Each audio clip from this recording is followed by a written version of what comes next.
Hey everybody, Adam here with Hometown Acres. Welcome back.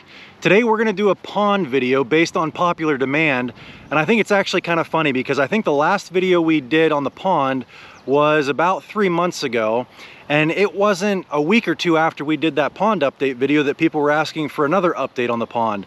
And when you're talking about millions of gallons of water in a 3/4 acre-ish size pond, things don't really change all that quickly. It takes a lot of water to bring the level up, and it takes a lot of loss of water to bring the level down. So that's kind of why I'm waiting about 2 to 3 months to do these pond update videos, to allow things to actually change for there to be an update to report on.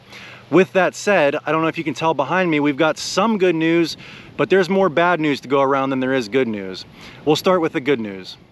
So we are on the back side of the dam right now. You can see the grass has come in nice and green on the dam, and where we left off last time was we still had some small seeps on the back side of the dam.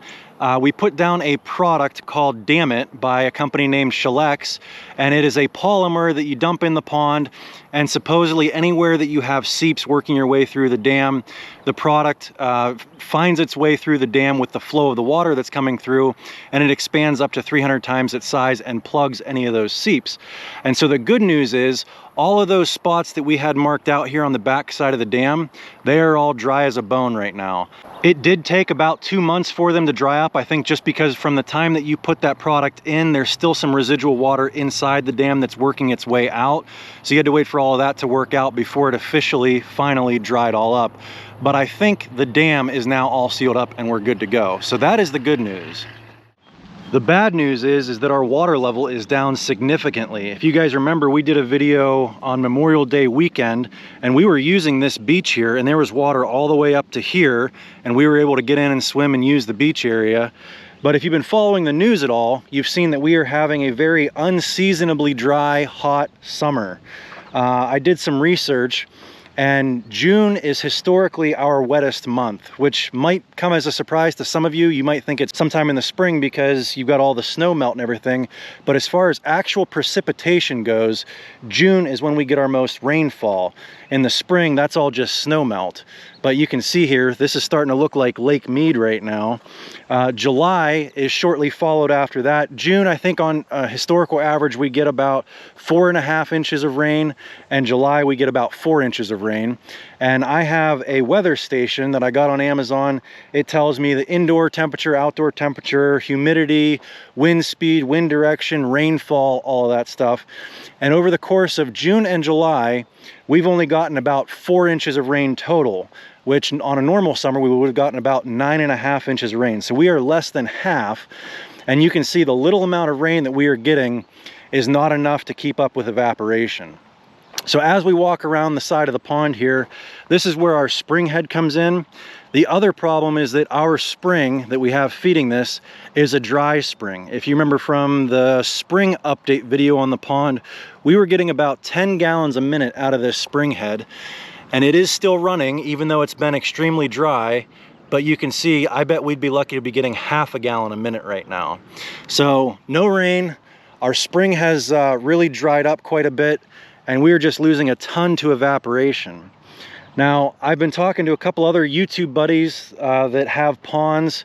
If you think about Captain Kleeman over in Indiana, if you think about Adam from Indy Farm Life, they both have good sized ponds, and they've been experiencing similar dry weather.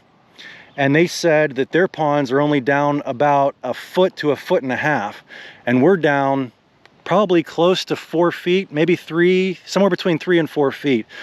So that leads me to believe that in addition to the evaporation that we're experiencing, and we know that our pond dam is sealed up because we don't have any more seeps on the back side of the dam, that we have some more water that might be seeping back down into the ground and getting back down to the groundwater. So if I had to guess, I think we probably lost maybe 2 foot to evaporation and 2 foot to water seeping back down through the bottom. Now the good news is I do have some more of that polymer product, and I hit the dam pretty heavy with it last time, but I didn't really focus so much out on the middle because I knew that we had seeps on the back side of the dam. I didn't know whether we had seeps through the bottom. So I've got 2 pails of that stuff left. I think I'm gonna definitely hit the center area out in the middle and try to get that covered up. So let's do our little rough eyeball test again to see exactly how much water we've lost. So right there is water level current.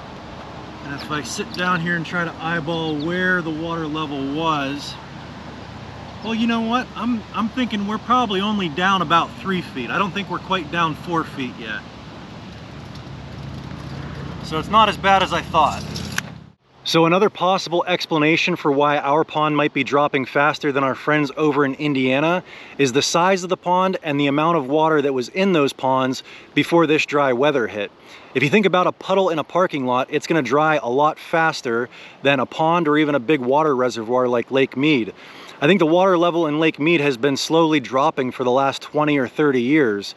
Now I know Adam over in Indy Farm Life, his pond is about a 1 acre pond and it's almost full, and he said he's down about 1.5 feet. And so when you consider that our pond is only 3/4 of an acre in size and it wasn't even half full before this dry weather hit, you can see that he has millions more gallons of water in his pond that has to evaporate before his water level starts to drop versus ours.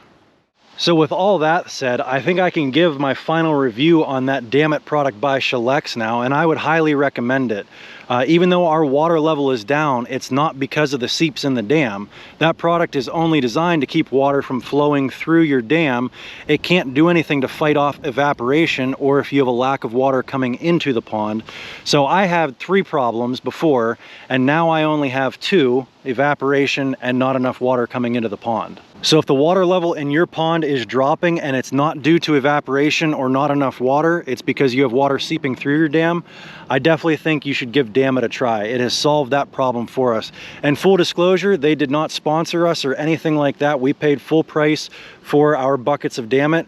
It's just a product that I have found that helps solve one of our problems. Now we just need to figure out a way to solve the other 2. So clearly we do have a water shortage issue here with the pond. Obviously nothing near as bad as what they're experiencing in the Southwest with their droughts and fires, but it is something that we need to start thinking about. I've actually looked around and gotten some quotes for drilling a well to feed the pond, and I don't know if that makes sense at this moment. It was about $8,000 to $10,000 to put a well in here, and I don't know if that could screw up our well for our house by sucking water from, you know, the aquifer that's underneath the house. So I don't really want to do that, considering this has been kind of an anomaly of a summer. It's been exceptionally dry, and I don't know if I want to take that drastic of measures when this fall, winter, and spring could be extremely wet and the pond could fill up. So I kind of want to give it a little bit more time, see what happens. But anyway, I think that is about it for the pond update for now. Like I said, I probably won't do another pond update for another 2 or 3 months, or unless something else drastic changes, like we get 12 inches of rain or something like that. Anyway, if you guys enjoyed this one, give me a big thumbs up, click that subscribe button, and we'll catch you on the next one. Thanks for watching.